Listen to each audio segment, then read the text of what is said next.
안녕하세요. BTBS의 제이입니다. 오늘은 캐나다 부동산 전반기 분석을 한번 해보려고 합니다.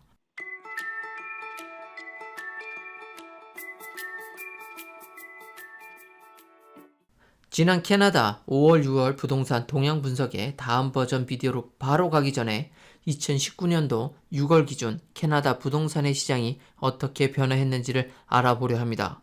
이번 비디오도 역시 RBC은행에서 발표한 보고서를 기준으로 만들어졌습니다.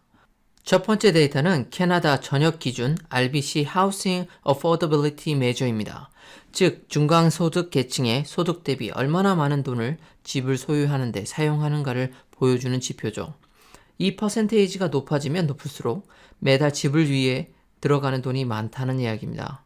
이것은 저번 달에 비해 하락했습니다. 기쁜 소식이죠. 그런데 딱 0.3%만 하락한 게 전부였습니다.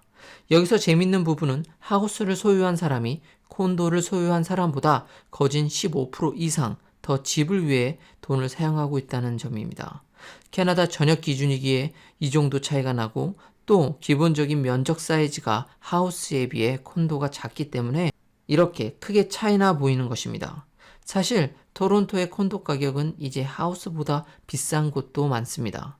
여기에 하우싱 인컴이 조금 높아졌다고 합니다. 그래서 집 구매하기가 조금 나아졌다고 볼 수 있다네요.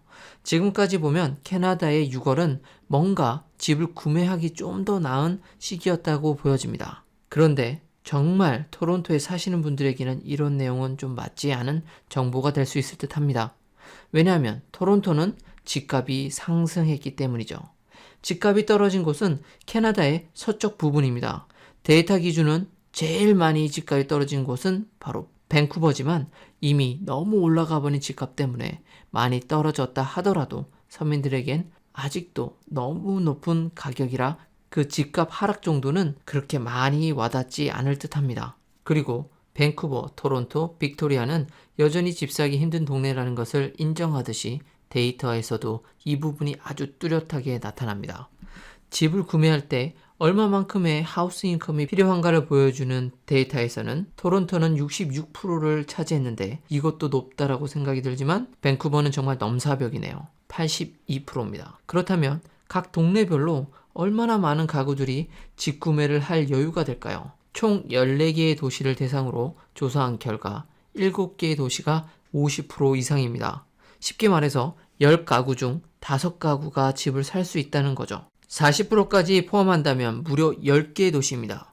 그렇다면 포함 안 된 4개의 도시는 예상하시는 바로 그 도시들입니다. 그런데 궁금한 건 퍼센테이지죠. 우선 몬트리올은 36%, 빅토리아는 21%였습니다. 그리고 토론토는 20%입니다. 그렇다면 밴쿠버는 과연 몇 프로일까요? 바로 12%입니다. 이것도 넘사벽이네요. 유일하게 12%만이 즉 10가구 중 한 가구만이 집을 살 수 있는 여력이 있다는 이야기인데 도대체 집값이 얼마나 높으면 이런 걸까요?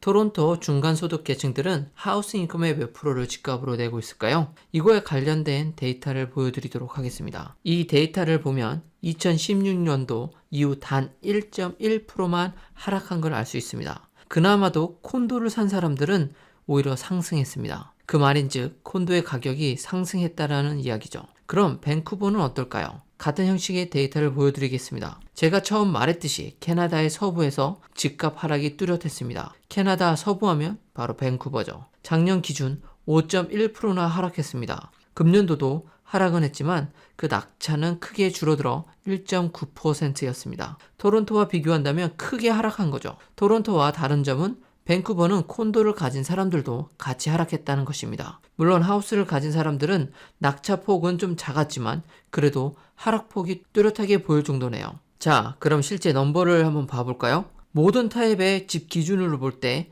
캐나다 전반적으로 55만 불 정도가 평균이었고 밴쿠버는 작년에 비해 6.7%나 떨어졌는데도 1밀리언이었습니다. 토론토는 0.7% 상승해서 85만 불 정도네요. 그럼 하우스를 기준으로 집 가격을 볼까요? 캐나다 전역으로 보면 61만 불입니다. 그런데 밴쿠버는 7.1%가 하락했지만 무려 1.47 밀리언이었습니다. 정말 높습니다. 토론토는 0.2% 올라 약 1밀리언 정도였습니다. 격차가 무려 40만 불, 즉 약 4억 정도 차이입니다. 이번에 콘도를 보죠. 캐나다 전역은 약 46만 불이고 밴쿠버는 약 1% 하락해서 64만 불이었습니다. 워낙 하우스 가격이 높아서 64만 불이 싸 보이기까지 하네요. 토론토는 무려 8.6%나 증가해서 54만 불이었습니다. 8.6% 정도면 광풍이 불었다 해도 과언이 아닐 듯한데요. 하우스에 비해 콘도는 겨우 10만 불밖에 밴쿠버와 차이가 나지 않습니다. 도시별 주택담보대출 비용을 한번 살펴보겠습니다. 즉 모기지로 들어가는 비율을 보여주는 데이터인데요. 참고로 이 데이터는 25% 다운페이먼트, 25년 대출 상환기간, 5년 고정금리 기준을 기반으로 만들어졌다고 합니다. 먼저 토론토는 약 60% 정도였습니다. 밴쿠버는 거의 75%에 육박하고 있습니다. 작년보다 조금 떨어졌지만 여전히 높은 수치군요. 온타리오 동네 몇 군데를 더 살펴볼까요? 해밀턴은 약 40%, 키치너는 35%, 런던은 30%를 보여주고 있습니다. 이 세 도시는 최근 5년 사이에 지속적으로 인구 유입이 많이 되고 있습니다. 크지 않은 동네에 계속 인구가 유입되면 집값 상승은 자연스러워지고 빌리는 모기지의 양도 높아질 수밖에 없는 거죠. 다음은 도시별 주택 가격 추이입니다. 토론토는 스트레스 테스트가 시작된 이후 급격히 떨어졌지만 18년도 말부터 다시 증가세입니다. 밴쿠버는 아직 하락세가 뚜렷합니다. 해밀턴과 키치너는 최근 들어 하락세가 많이 줄어들고 약간 상승세로 돌아섰습니다. 재밌는 건 런던인데요. 런던은 보시는 것과 같이 집값이 꾸준히 상승세였습니다. 약간 떨어지는 부분, 저 부분은 스트레스 테스트 때문에 좀 떨어진 거지만 떨어진 거라기보다는 상승률이 조금 둔화됐다라고 말할 수 있는 거죠. 그리고 19년도에는 또다시 그 상승폭을 높여놨습니다. 런던 집값이 많이 오른 것 같네요. 우리가 보통 지금이 셀러 마켓인지 바이어 마켓인지 구분 짓는 기준이 얼마나 많은 집들이 마켓에 나와 있느냐 이건데요. 토론토는 현재 밸런스드 마켓에서 다시 셀러 마켓으로 이동 중에 있습니다. 그리고 밴쿠버는 최근까지 바이어 마켓이었는데 이제 밸런스드 마켓 시장으로 진입하였네요. 해밀턴과 키치너는 역시나 아직 셀러 마켓과 밸런스드 마켓을 왔다 갔다 하고 있지만 셀러 마켓에 더 가까운 모습을 보여주고 있습니다. 그리고 런던은 예상되었듯이 아주 강력한 셀러 마켓이 형성되어 있는 것을 볼 수 있습니다. 이 보고서에서 예측하고 있는 7월과 8월입니다. 가격 면에서는 크지는 않지만 지속적으로 하락 압박을 받고 있으나 캐나다 서부에 집중돼서 집값 하락이 도드라질 것입니다. 이런 영향은 토론토에도 많이는 아니어도 여파를 줄 확률이 높다고 보고 있습니다. 오늘은 캐나다 부동산 전반기를 분석해 보았습니다. 말씀드렸듯이 RBC 보고서를 전체적으로 살펴본 건데요. 혹시 이 보고서를 직접 보고 싶어 하시는 분들이 계실지 몰라 링크를 비디오 설명란에 추가해 놓았습니다. 직접 한번 이 10장의 페이지를 잘 분석해 보는 것도 많은 도움이 되실 거라고 생각이 됩니다.